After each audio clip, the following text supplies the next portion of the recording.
O parlamento da Hungria aprovou hoje leis mais rígidas contra quem entrar no país de forma ilegal.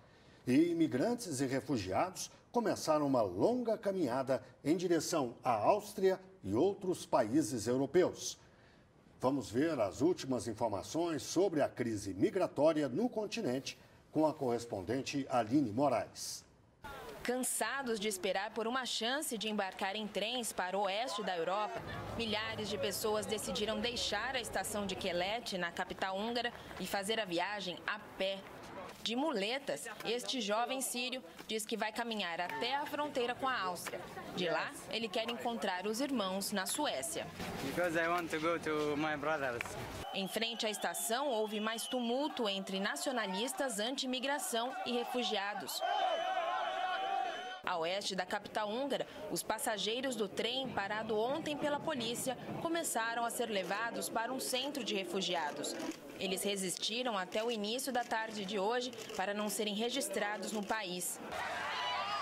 Na fronteira com a Sérvia, a polícia chegou a usar spray de gás lacrimogêneo contra migrantes e refugiados que tentavam escapar do centro de recepção instalado na cidade de Roski.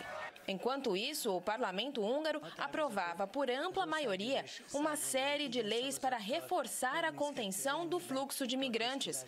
Elas dão mais autoridade à polícia e permitem punir a entrada ilegal com até 3 anos de prisão. Na próxima quarta-feira, o chefe executivo da União Europeia, Jean-Claude Juncker, vai apresentar ao Parlamento Europeu um pacote de emergência para lidar com a crise.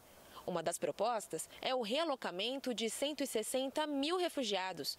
Mas os primeiros ministros da Hungria, da República Tcheca, da Eslováquia e da Polônia, que se reuniram hoje, já sinalizaram que não vão aceitar nenhum sistema obrigatório de cotas e afirmaram que têm como principal preocupação proteger as fronteiras externas da União Europeia.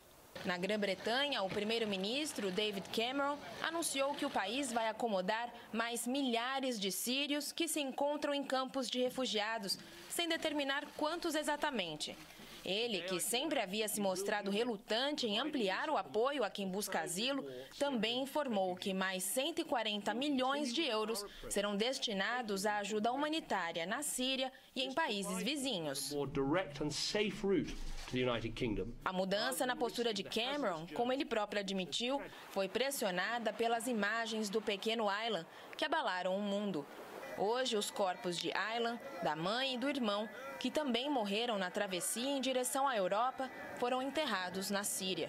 O pai, Abdullah Kurd, apesar do cansaço e do assédio da mídia, fez um desabafo.